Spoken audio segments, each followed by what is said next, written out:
ልጠይቅ እስቲ ወንድማችን ጎጃም እንትን ጎንደር ክልል መሆን አለበት ብለህ ታስባለህ? አላልኩም ግን ጎንደር መምራት የለበትም። ጎንደር በማንኛውም ድርጅት ማየት አልፈልግም የሚል አማራ ካለ ዋይ ኖት።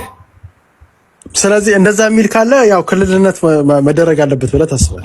አንተ ባሪያ ታረጋው ትፈልጋለህ እንዴ? ጎንደር እኮ ህዝብ ነው፣ ለሀገር ዋጋ የከፈለ ለአማራም እንደዚህ የሚሞት ነው እኮ። አማራ መሆኑን ካመንክ በቃ ተቀበለው። አሁን ያለውን የፋኖን ትግል ታምንበታለህ? አላማ ያለው ፋኖ ካለ ደግፋለሁ፣ ግን አላማ ያለው ፋኖ ያለ አይመስልም አብዛኛው። ይሄንን ትግል አደግፍም ማለት ነው። አይ የምደግፈው ሊኖር ይችላል፣ ግን ይሄን አይደለም። አላማ ያለው ፋኖ አለ ወይ ነው ብለህ አላማ የለውም ፋኖ እንዳለ መሬት ላይ ያለው ፋኖ አላማ አለው ብለህ አታስብም? ታዲያ አላማ ካለው ለምን ከስድስት ተከፈለ? የዲያስፖራ ብር ሊቃርም ካልሆነ በቀር አላማ የለውም ነው የምትለው አንተ። ስለዚህ ምን መደረግ አለበት ብለህ ታስባለህ?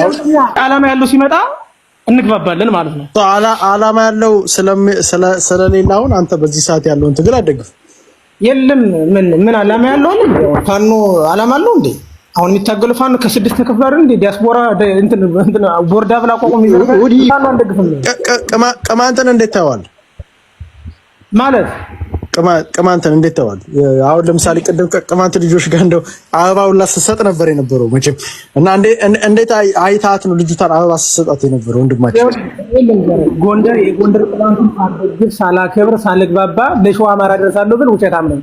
አማራ ነኝ ግን አዋሳኝ ነኝ ማለት ነው። ይኸውልህ ጎንደር ያለውን የጎንደር ቅማንት ጎንደሬውን ሳልግባባ ሳንደጋገፍ ሳንተማመን ጎንደር ያለውን ችግር ተጋብተን ሳንፈታ ለሸዋ ደርሳለሁ ለጎጃም ደርሳለሁ ማለት ውሰሽ አስመሳይ ውድድቤ አሽቃባጭ ነኝ ማለት ነው። ስለዚህ መጀመሪያ ቅማንት ለአንተ ከሸዋ አማራ የሚቀርበ ቅማንት ያለው ጎንደር ነው። በደንብ ነው የሚቀርበው እሱ ነው። ይኸውልህ አስረግጬ ነው የምነግርህ። አንተም ስትመጣ ቅማንትን እገላለሁ ብለህ አጠፋለሁ ብለህ የምትመጣ ከሆነ የአካባቢ ጎንደር ነው። ዝም ብለህ ሰፋ ባለ አካባቢ ምን አገባ? ምንድን ነው ብሄር? አንተ ምን አገባ? ብሄር ምንድን ነው? አማራ። በምን ነው አማራ መሆን የምናውቀው? እስቲ ማለት አንተ ብቻ አውቃለሁ። አንተ በምንድን ነው የማውቀው? እኔም አማራ ነኝ። እኔ እኮ አማራ ነኝ። እኔም አማራ ነኝ። አይ ቅማንት ሽሩሩ ልል አልመጣሁም። ከሸዋ አማራ ወዴው ስለዋላ ታዲያ ምን ታረጋው ነው? ቴንክ ዩ ቅማንት ነው ባይዘው ይሄ ልጅ አገኝ ሽሩ ስላለ ነው እንዴ? አንዴ አማርኛህን አየሁ አፍ ላይ ሲንሸራተት አይደለም። አማራ ማይኖሪቲን ፈርቶ አያውቅም። አንተ ሳይ አይደለም። ቆይ አንዴ ያለ ፍራት ጉዳይ አይደለም። ፈራው አለ ወራዳ ተሸክመን ነው እኮ ያለነው። አንዴ ያዶኒ አንዴ ጋይስ አንዴ ኪሎ የሚሄዱበት ምክንያት የለም። አብዛኛው ከጎንደር ክፍለ ሀገር ውጭ የተወለዱ አማራዎች ናቸው። እነዚህ ጥቁር አማራ ሆነው የወያኔ ፕሮፓጋንዲስት ነው እየሰሩብን ያሉ። ጋዜጠኞች ብንላቸው አንድም የጎንደር አማራ ጋዜጠኛ በሌላ ነገር ስህተት ይፈጽም እንደሆነ እንጂ በጎንደር በወልቃይትና በጠለም ፕሮፓጋንዳ ይሰራ የለም። አሰላለፉ ራሱ ይሄ ትግል ለስልጣንና የአካባቢያቸውን ጥቅምና መብት ለማስከበር እኛን ሽጠው ጠለምትን በመሸጥ ወልቃይትን በመሸጥ ድፍን አርማጭሆን ምድር በመሸጥ ግማሽ የጎንደር ክፍለ ሀገርን ምድርና ሕዝብ ለጄኖሳይድ በመጋበዝ አሳልፈው በመስጠት 4 ኪሎ እንሄዳለን እያሉ ጥቁር አማራዎች አንዳንዶቹ ፕሮፓጋንዳ እየሸጡን ነው። ስለዚህ የኛ ወያኔ 4 ኪሎ የኔ ነው ብሎናል አይደለ? ከዛሬ ጀምሮ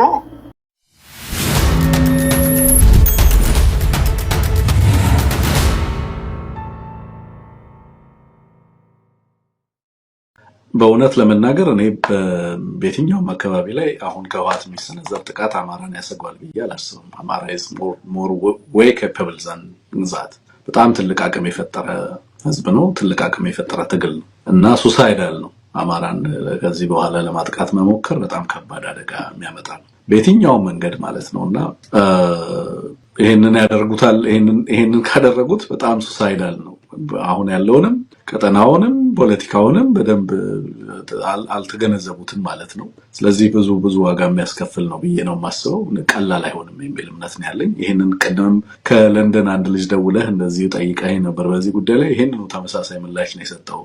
አማራን በተመለከተ በየትኛውም አካባቢ አማራ ላይ የሚሰነዘርን ጥቃት አማራ ለመመከት የሚያስችል ትልቅ አቅም የገነባ ህዝብ ነው። አማራ ዝግጅቱ በየአካባቢው ካሉ ኃይሎች በላይ ነው። በሀገሪቱ ውስጥ ዲሞክራሲያዊ ሰላማዊ ሽግግር እንዲመጣ የመሪነት ሚና እወጣለሁ ብሎ ትልቅ ዝግጅት የሚያደርግ ህዝብ ነው። ትግሉ ሰዎች ከሚያስቡትም አማራዎችም ከሚያስቡት በላይ ነው። ስለዚህ አማራ ላይ ስጋት ከዚህ በኋላ ከሌሎች ኃይሎች ይመጣል ብዬ አላምንም። ከመጣም የአማራው ኃይል ይመክተዋል የሚል እምነት ነው ያለኝ። የቀጠለው የህወሓት ጥቃት የጌታቸው ረዳ ማስጠንቀቂያና የደረሱን መረጃዎችን እናቀርብላችኋለን። በቅድሚያ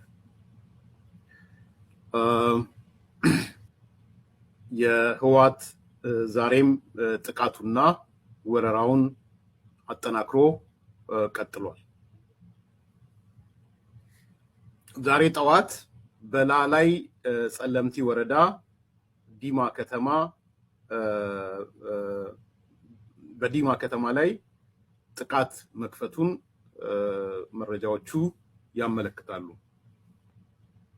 ስለዚህ የአማራው ኃይል የአማራው ልጆች አንድነት የአማራው ድርጅት ለዝግጅቱ ከዚህ በላይ ነው።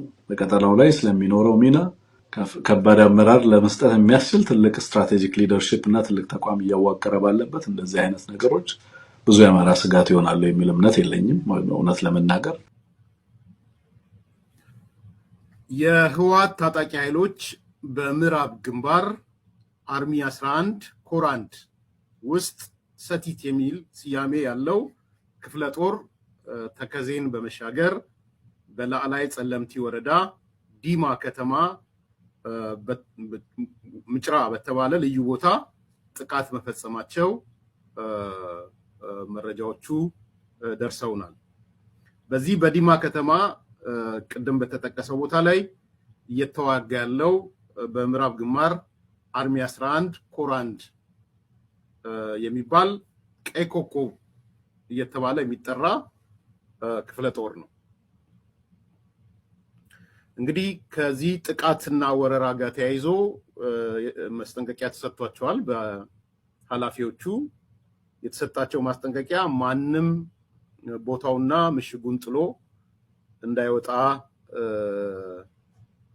አዘዋቸዋል። ባለን መረጃ 2 ጥለው የወጡ ታጣቂዎች በወጣቶቹ እና በታጣቂዎቹ ጋር እንዲረሸኑ መደረጋቸውም እዛ ውስጥ ያሉ መረጃዎች አንስተዋል። ጥሎ የወጡትን የመረሸን ስራ ነው እየሰሩ ያሉት። በሌላ በኩል አዲስ አቅጣጫ በመቀየር የጥቃት የመፈጸም ስራው ተጠናክሮ ቀጥሏል። አንደኛው አርሚ 17 ኮር 3 2 ክፍለ ጦሮች ዋልድባ ገብተዋል። የቀሩት ደግሞ ከአስከደ ወረዳ ወደ ራህዋ ገብተዋል።